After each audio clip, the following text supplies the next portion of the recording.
Getting better at art is really difficult. So I, the great benevolent ruler that I am, have taken one of my viewers as a sacrifice, as a willing participant to my rehabilitation of artists. Who's on the chopping block today?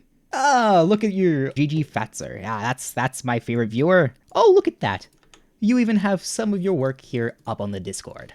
Oh, how wonderful. Oh, you even have references. Ooh. I'm gonna have a fun time. I'm gonna be very constructive and very helpful to you, Fatser. Let's get started. This is some of my wonderful viewers, viewers' work, right here. This is the blood, sweat, and tears aggregated into one place of GGfazo. What wonderful work, what wonderful practice, what wonderful salty tears. So, some hand studies and some gesture/figure studies. The bread and butter of a diligent artist. Let's quickly take a look at our first example. What do we see in front of us? We see hands. Very good. Number one job of an artist is to get the idea across. I can tell that these are hands. I can count all the fingers. 1, 2, 3, 4, 5. Wonderful, wonderful. You can count. Next up, let's look at this thumb. It has 1 segment, 2 segments, 3 segments. And the third segment on the thumb is connected to the meat part, to the palm. Very nice. I see nice finger shapes. They're nice and tapered, and they're well designed. Very nice. We can see that it's split up into a palm and into fingers. Wonderful. You understand how hands work. The same cannot be said for a lot of people. So, it's not that hard when working from reference. Look, I'm trying to give you a bit of props. All right. For now, the glaring issue here that I'm quickly seeing is what's going on here? How does this hand connect to this wrist? All right, I've gotten some news that apparently this wrist issue here comes from the original reference used. We shall check this claim and verify it. As Fatser was a very, very, very diligent student, he even copied down the references he used. And this person just has wacky wrists. I'm currently checking my wrist. Yeah, my wrist does not do that. What the hell is wrong with this person's wrists? Sorry, let's quickly look at our reference. Mom, can we have a resolution? No, sweetie, we have resolution at home. The resolution at home. Let's quickly analyze the reference. So, something very common, if we analyze this right here, our reference, we can see that there's basically 2 parts. Here is the wrist, and here are the fingers. If we break down your reference, we still have that main structure. Very nice. One strategy for drawing the hands is, as you get better at art, or lazier in my case, we tend to try to combine the shapes of the fingers. Simply because the hands are extremely complicated. So, next time when you're drawing hands, try to combine some fingers. In this case, in this fist here, we can actually simplify it down to like 2 shapes, the fingers and the palm. And the final shape right here, we can break it down even further as this shape here for the thumb. If we break it down into these simple shapes, we can actually make it far easier and simpler to recreate it later on. So, boom, boom, boom, boom, boom, boom, boom, boom, boom, boom, boom. And look how much easier it is to replicate a much simpler distillation of a reference.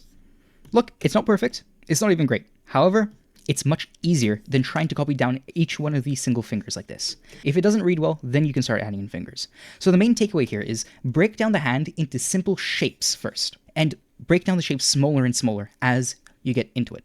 That way, you can avoid the issue of just drawing one finger, and then another finger. Focus breaking things down into big, chunky shapes that you can easily put together like Legos.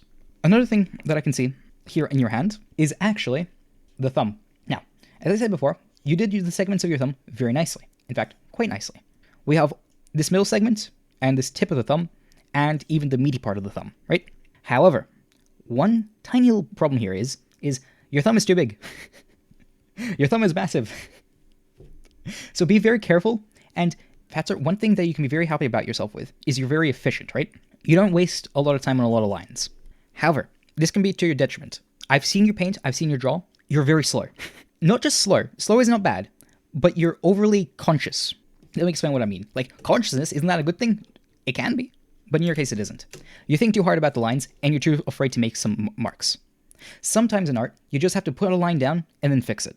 In these cases, you thought about the lines, you thought about them very nicely, and you put them down. However, you didn't step back afterwards and look at them. If we just look at this reference, this tip of the thumb is massive. A way that you can get around that is just being a bit more loose through the lines, don't care about the exact lines that you're making for now, and get into the habit of spending that time that you would otherwise have been like focused on like, I gotta get this line perfect, right? Into just putting it down and then critiquing the line. Now analyze it. Is it good? Is it bad? Which ways are bad? Which ways are good? If you do that enough times, you're like, maybe this thumb is a bit big. Let's make it a bit smaller. Or, I don't really like the shape of that thumb. Because you spend so much time on trying to try and figure out which line you want to put down that you end up like running out of time and running out of patience and energy to then look at your lines and critique them, right? Is that thumb too big? You probably didn't even ask yourself that question when you're drawing this. You didn't take a step back and analyze. Spend most of your time analyzing. If you make no mistakes and you're perfectly efficient, a painting really doesn't take all that much time. A drawing doesn't really take all that much time. Look at any of the masters. Look at some of your favorite artists out there. If you see them drawing, they're extremely quick. What they're really, really good at is A, not making mistakes, and B, when they do make mistakes, they know how to fix them efficiently. Be a bit more confident in yourself. You now have experience. You've already done all this practice right here in your curves and straights, right? You've already done all this practice. Now just be a bit more confident in yourself and apply them a bit quicker. All in all, I'll give this an 8 out of 10. On to the next image. Let's take a look at this hand right here. Okay, so immediately what I see is really nice thumb here, really nice straight versus curves, and good design. But one thing that comes to my notice right here is this line right here. Now, Fatso, can you tell me, what about this finger is off-putting, to say the least? Let's quickly review the hand. The hand has quite a few things. At the base of our hand, where it connects to our wrist, we have the carpals. You know, like carpal tunnel syndrome? Yeah, that's stuff. Now, we have the next set of burns in our hand, which connect to the carpals called the metacarpals. So, at the end of these is what we call the knuckles. So, the knuckles are where the metacarpals end. After the metacarpals start the fingers. Each of the burns have these three segments: the proximal phalanx, the middle phalanx, and the distal phalanx. So, these three are the fingers, and the metacarpals are still in the hand. What happened in your case is, here are the carpals, and here is where the metacarpals should be. Right? Something like that. Long story short, get it? Fun. This part of your hand is way too short.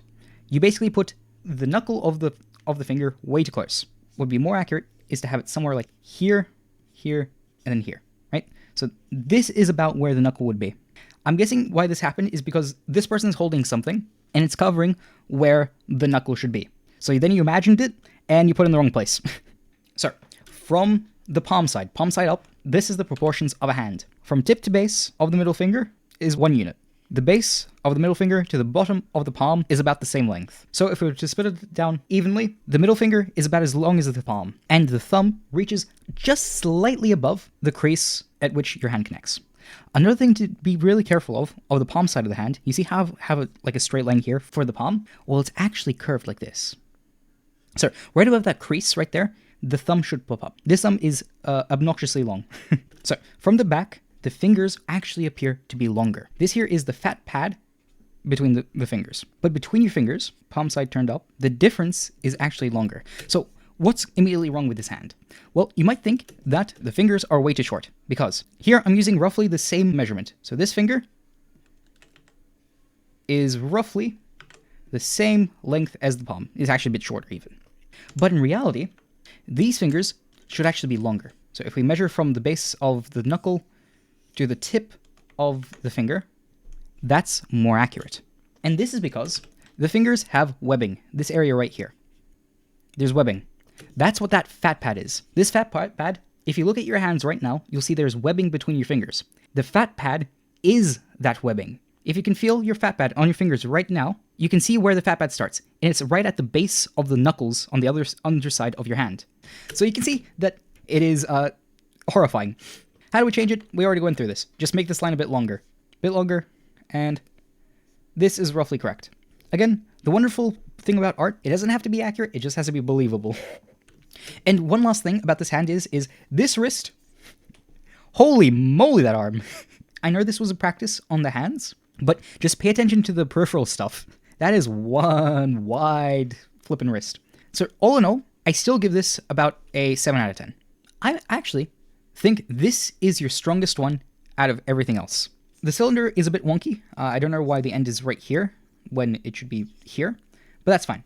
you made a good effort into trying to break this down into three-dimensional forms. You just kind of dropped the ball here and there. Onto what I like about this, right? Here, I can feel a really strong plane right here. I can feel the three-dimensional form of this hand. I like how there's a swoop to the fingers. Very nice. And I like the lines and the design. This study has really nice gesture, has a nice floor. Now, depending on the length of your thumb, sometimes this joint here can line up with the rest of your knuckles. However, absolutely not this. In no scenario does that joint right here end at end at the knuckles. That is really cursed. So next time, just make sure, pull that back a bit. Pull that joint of the thumb just a bit. Oh no, you did a good job. I'm giving you a 9 out of 10. Just be very careful with where you put your joints. Don't make that line up there. On to the last one last hand I'll be reviewing today. As you said, this was your rushed one. You're off late to class, and we're just like rushing this one. Fair enough. But that's why this one's really good to study, to understand you as an artist. Here, you have really nice finger shapes, right? You're really focusing on the curved side and the straight side of the fingers that I talked about, right? The inside is usually curved, made out of curved lines, and the outside is usually made out of straights. You mess it up here and there because, again, you're rushing on time.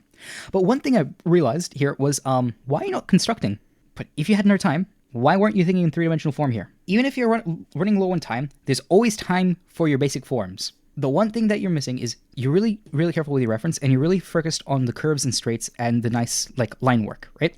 But one thing that you're constantly missing is, Fatser, you're not me, right? Sketch more, Fatser, sketch. Sure, focus on these lines, that's fine, but sketch a bit more. Outline your forms. Use layers. Yes, you can. Yes, you can, Fatser. You absolutely can sketch with a pen.